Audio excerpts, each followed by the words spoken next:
الحمد لله رب العالمين والصلاة والسلام على سيد الأنبياء والمرسلين نبينا محمد وعلى آله وأصحابه أجمعين أما بعد أعوذ بالله السميع العليم من الشيطان الرجيم بسم الله الرحمن الرحيم خذ من اموالہم صدقہ، آپ ان کے اموال سے صدقہ لیں، تطہرہم وتزکیہم بہا، اس کے ساتھ آپ ان کو صاف کریں اور ان کو پاک کریں، وصلی علیہم، اور ان کے لیے دعا کریں، ان صلاتک سکن لہم، بے شک آپ کی دعا ان کے لیے باعث سکون ہے، واللہ سمیع علیم، اور اللہ رب العزت بہت سننے والا علم والا ہے۔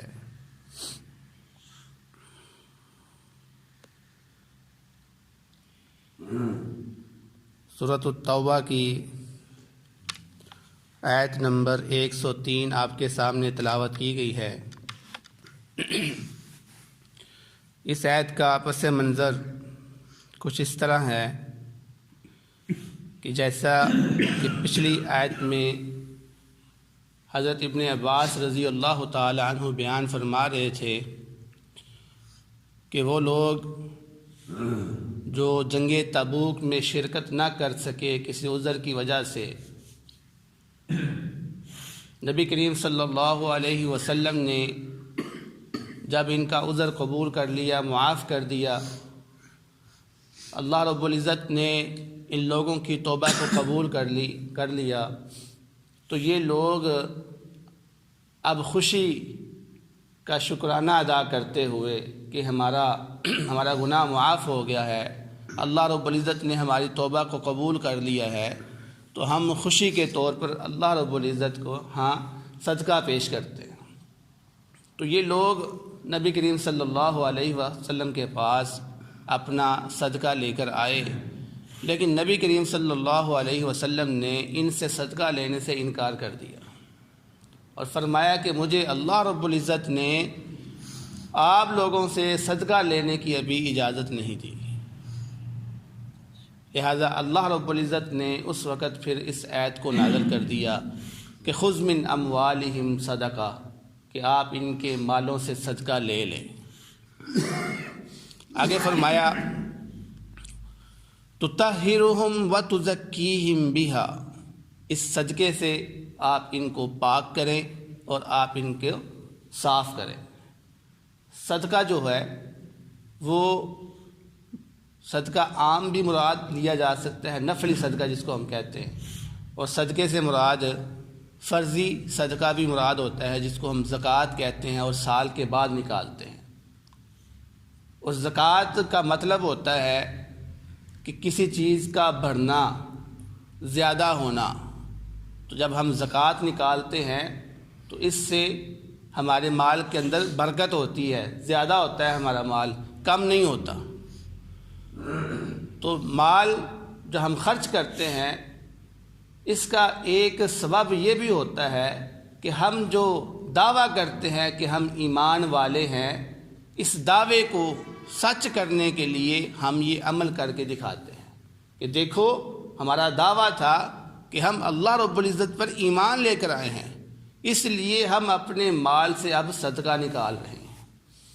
تو یہ اپنی بات پہ سچا ہونے کی دلیل ہے انسان کے لیے کہ جب وہ صدقہ نکالتا ہے تو وہ یہ ظاہر کرتا ہے کہ میں واقعی مسلمان ہوں، میں ایمان والا ہوں۔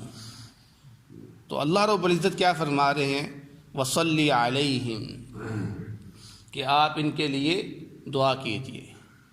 معلوم یہ ہوا کہ جب کوئی صدقہ لے کر آئے تو صدقہ لینے والے کو دعا دینی چاہیے آگے سے، جیسا کہ پچھلی آیت میں گزرا کہ حضرت ابو اوفا کے والد جو تھے نا، وہ صدقہ لے کر نبی کریم صلی اللہ علیہ وسلم کے پاس آئے، تو نبی کریم صلی اللہ علیہ وسلم نے ان کو دعاؤں سے نوازا اور فرمایا اللہم صلی علی آل ابی اوفا، اے اللہ ابو اوفا کی آل پر رحمت فرما۔ تو یہاں پر بھی اللہ رب العزت اپنے نبی کو یہی حکم دے رہے ہیں کہ جب بھی آپ کے پاس کوئی صدقہ لے کر آئے آپ ان کو دعا سے نوازا کریں، وصلی علیہم، کیوں؟ ان صلاتک سکن لہم، بے شک آپ کی جو دعا ہے وہ ان کو سکون پہنچاتی ہے۔ مسلمان جب یہ دیکھتے ہیں کہ اللہ کے نبی صلی اللہ علیہ وسلم نے ہمارے حق میں دعا کر دی ہے تو وہ خوش ہو جاتے ہیں اور ان کو یقین ہو جاتا ہے کہ واقعی اب ہمارا جو صدقہ ہے، ہماری جو زکوٰۃ ہے وہ قبول ہو گئی ہے۔ واللہ سمیع علیم، اور اللہ رب العزت سننے والا، علم والا ہے۔ یعنی اللہ رب العزت اپنی نبی کی بات کو بھی جو دل کے اندر ہے، یعنی ان کے لیے دعا کرتے ہیں یا نہیں کرتے، سب چیز کو اللہ رب العزت سننے والا اور علم والا ہے۔ آگے فرمایا الم یعلموا ان اللہ، کیا وہ نہیں جانتے کہ بے شک اللہ رب العزت هو یقبل التوبۃ عن عبادہ، کہ وہ اپنے بندوں سے توبہ قبول کرنے والا ہے، وَيَأْخُذُ الصَّدَقَاتِ، اور اپنے بندوں سے وہ صدقہ قبول بھی کرتا ہے۔ اب یہاں پر دیکھیں کہ جو صدقہ ہے وہ اللہ رب العزت نے اپنے نبی حضرت محمد صلی اللہ علیہ وسلم کی ذات پر حرام قرار دیا ہے۔ نبی صلی اللہ علیہ وسلم کے لیے جائز نہیں ہے کہ وہ صدقے کا مال کھائیں، اور نہ ہی آپ کی آل کے لیے جائز ہے کہ وہ صدقے کا مال کھائے، لیکن یہاں پر اللہ رب العزت خود اپنی ذات کے لیے صدقہ قبول کر رہا ہے۔ آپ اندازہ کریں ذرا، صدقہ اپنی نبی کے لیے جائز قرار نہیں دیا، کیوں؟ کیونکہ یہ جو صدقہ ہوتا ہے نا، یہ میل کچیل ہوتی ہے، تو نبی کی شان نہیں ہے کہ وہ لوگوں کے مال کی میل کچیل کھائے، اور نہ ہی نبی کی آل کی شان یہ ہے کہ وہ لوگوں کے مال کی میل کچیل کھائے، لیکن اللہ رب العزت نے خود اپنی ذات کے لیے صدقے کو قبول فرمایا۔ کیوں؟ اس لیے کہ وہ ذات اپنے بندوں کے ساتھ رحم کرنے والی ہے، وہ اپنے بندوں سے محبت کرنے والا ہے، اور اس صدقہ قبول کرنے سے وہ آپ کے گناہوں کو معاف کرنا چاہتا ہے۔ حالانکہ وہ غنی ہے، وہ بے نیاز ہے، اسے کسی چیز کی ضرورت نہیں ہے، لیکن پھر بھی تمہارے صدقات کو وہ قبول کرتا ہے۔ کیوں؟ تاکہ تمہیں معاف کر دے۔ وہ بہانے تلاش کر رہا ہے تمہیں معاف کرنے کے۔ اس لیے آپ لوگ یہ مت سمجھو کہ اللہ رب العزت پتہ نہیں ہم سے کیوں صدقے مانگتا رہتا ہے۔ نہیں، اللہ کو کسی چیز کی ضرورت نہیں ہے، وہ تو بہانے تلاش کر رہا ہے کہ کسی طرح وہ تمہیں معاف کر دے، تمہاری غلطیوں کو معاف کر دے۔ تو کتنی اللہ رب العزت کی مہربانی ہے ہمارے اوپر، کتنا اللہ رب العزت اپنے بندوں سے جو ہے نا وہ محبت کرتا ہے، اندازہ کریں آپ۔ اور ہمارا رویہ کیا ہے؟ اللہ اپنی محبت کے کارنامے دکھاتا رہتا ہے ہمیں، اور ہم اس سے دور جاتے ہیں۔ ہم سمجھتے ہیں پتہ نہیں کیوں اللہ تعالیٰ ہمارے پیچھے پیچھے آ رہا ہے۔ نہیں، ہمیں بھی وہی رویہ کرنا چاہیے جو اللہ رب العزت ہمارے ساتھ کرتے ہیں۔ اگر اللہ رب العزت ہمارے ساتھ محبت کرتے ہیں تو ہمیں بھی محبت کرنی چاہیے۔ ہم کیوں شیطان کی طرف جا رہے ہیں؟ تو ہمیں یہاں پر سوچنا چاہیے۔ تو اللہ رب العزت نے اس آیت مبارکہ کے اندر دو چیزوں کا ذکر کیا، ایک توبہ اور دوسری صدقہ، کیونکہ یہ دونوں چیزیں انسان کے گناہوں کو معاف کرتی ہیں۔ صدقے سے انسان کے گناہ معاف ہوتے ہیں، توبہ سے انسان کے گناہ معاف ہوتے ہیں۔ اس لیے اللہ رب العزت نے ان دونوں چیزوں کو اس آیت کے اندر ذکر کیا۔ اور ایک حدیث میں حضرت ابو ہریرہ رضی اللہ تعالیٰ عنہ بیان کرتے ہیں کہ رسول اللہ صلی اللہ علیہ وسلم نے فرمایا کہ اللہ رب العزت صدقے کو قبول فرماتا ہے۔ اللہ رب العزت صدقے کو قبول فرماتا ہے اور اس صدقے کو اپنے دائیں ہاتھ سے لیتا ہے۔ صدقے کو اپنے دائیں ہاتھ سے لیتا ہے۔ اس سے معلوم کیا ہوا کہ جب صدقہ لینا چاہیے تو دائیں ہاتھ سے پکڑنا چاہیے، یہ نہیں کہ بائیں ہاتھ سے بندہ پکڑنا۔ اور آپ کو معلوم ہونا چاہیے کہ اللہ رب العزت کے جو ہاتھ ہیں وہ صرف دائیں سائڈ پہ ہیں، بائیں سائڈ پہ اللہ رب العزت کے ہاتھ نہیں ہیں۔ اللہ رب العزت کے جو ہاتھ ہیں صرف دائیں سائڈ پہ ہے، تو اللہ رب العزت اپنے دائیں ہاتھ سے اس صدقے کو لیتا ہے اور پھر اس صدقے کو اس کی نشو نما کرتا ہے اپنے ہاتھ کے اوپر، اس کو بڑھاتا رہتا ہے۔ اس طرح سے جس طرح تم میں سے کوئی شخص اپنے گھوڑے کے بچے کو پالتا ہے، اس کی نشو نما کرتا ہے، اس کو بڑا کرتا ہے، کیونکہ گھوڑا اس وقت بڑا قیمتی تھا تو لوگ اس کی بڑی حفاظت کرتے تھے۔ فرمایا جس طرح تم اپنے گھوڑے کے بچے کی حفاظت کرتے ہو، اس کو پالتے ہو، اس کو بڑا کرتے ہو، اسی طرح اللہ رب العزت تمہارا صدقہ اپنے دائیں ہاتھ میں لے کر اس کی نشو نما کرتا ہے، اس کو بڑھاتا رہتا ہے، اس کو اضافہ کرتا رہتا ہے، یہاں تک کہ یہ صدقہ احد پہاڑ کی مثل ہو جاتا ہے۔ اللہ، احد پہاڑ آپ اندازہ کریں کتنا بڑا ہوتا ہے، 3.5 کلومیٹر اس کی لمبائی ہے، 3.5 کلومیٹر لمبائی ہے اور اتنی ہی اس کی چوڑائی ہے۔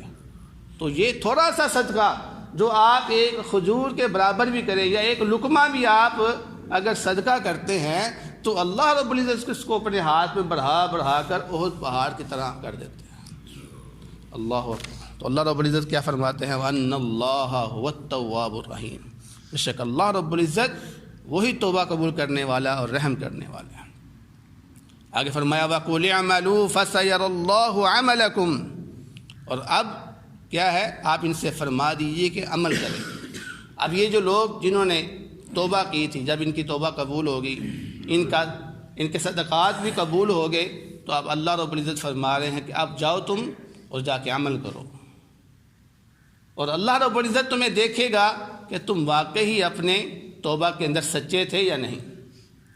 وَسَيَرَى اللَّهُ عَمَلَكُمْ، اب اللہ رب العزت تمہارے اعمال کو دیکھے گا، وَرَسُولُهُ، اور اس کے رسول بھی دیکھیں گے، وَالْمُؤْمِنُونَ، اور مومن بھی دیکھیں گے۔ یعنی جب غلطی کر لی تو انہوں نے توبہ کی سب کے سامنے، سرعام مسجد میں کھڑے ہو کر انہوں نے اپنا عذر قبول کیا کہ ہم سے غلطی ہو گئی، ہمیں معاف کر دیا جائے۔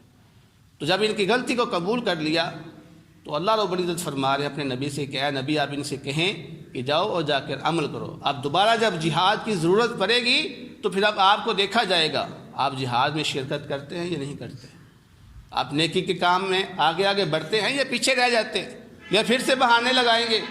تو اللہ کے رسول بھی آپ کو دیکھ لیں گے اس وقت، اور مومن بھی پھر آپ کو دیکھ لیں گے، کیونکہ مومنوں کے سامنے آپ نے توبہ کی ہے، اقرار کیا ہے، سارے لوگ گواہ ہیں یہاں پر، تو اس وقت بھی پھر یہ گواہ ہو جائیں گے آپ کے کہ واقعی انہوں نے عمل کیا ہے، انہوں نے جو توبہ کی تھی وہ اس پہ قائم رہے ہیں، سچے رہے ہیں اپنی توبہ کے اندر۔ فرمایا وَسَتُرَدُّونَ إِلَىٰ عَالِمِ الْغَيْبِ وَالشَّهَادَةِ، اور ان قریب تم لٹا دیے جاؤ گے پوشیدہ اور ظاہر علم رکھنے والے کی طرف۔ یعنی اگر تمہارا عمل اگر مومنوں سے مخفی بھی رہ جاتا ہے، مومنوں کو تمہارے عمل کی حقیقت کا پتہ نہیں چلتا، یا اللہ کے نبی صلی اللہ علیہ وسلم کو آپ کے عمل کی حقیقت کا پتہ نہیں چلتا، مخفی رہ جاتا ہے، مثال کے طور پر اللہ کے نبی دنیا سے چلے گئے اور جہاد کی نوبت بعد میں آئی ہے ان کے لیے، تو اب اللہ کے نبی کو تو پتہ نہیں نہ چلا۔ اسی طرح وہ مومن جو اس وقت موجود تھے وہ دنیا سے چلے گئے ہیں اور جہاد کا موقع نہیں آیا، ان کی وفات کے بعد اب جہاد کا موقع ملا ہے، تو ان لوگوں نے پھر اس میں شرکت کی ہے، تو ان لوگوں کو علم نہیں ہو سکا۔ تو اللہ رب العزت کیا فرما رہے ہیں ایسے موقع پر، وَسَتُرَدُّونَ إِلَىٰ عَالِمِ الْغَيْبِ وَالشَّهَادَةِ، تو اس وقت پھر وہ اللہ رب العزت جاننے والا ہے تمہارے عمل کو۔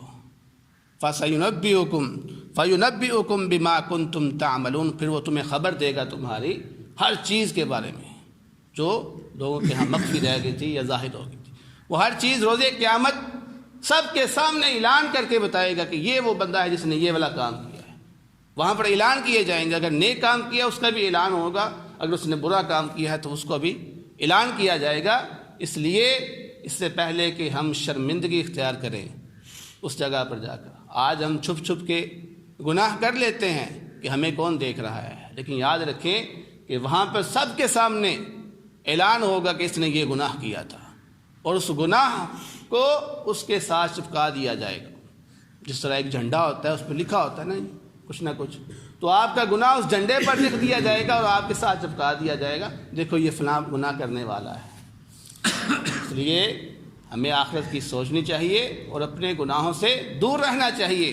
تو دعا ہے اللہ رب العزت سے جو سنا ہے اس پر عمل کرنے کی توفیق عطا فرمائے۔ بہترین صدقہ جاریہ حاصل کرنے کے لیے اس ویڈیو کو لائک، کمنٹ اور شیئر کرنا مت بھولیں۔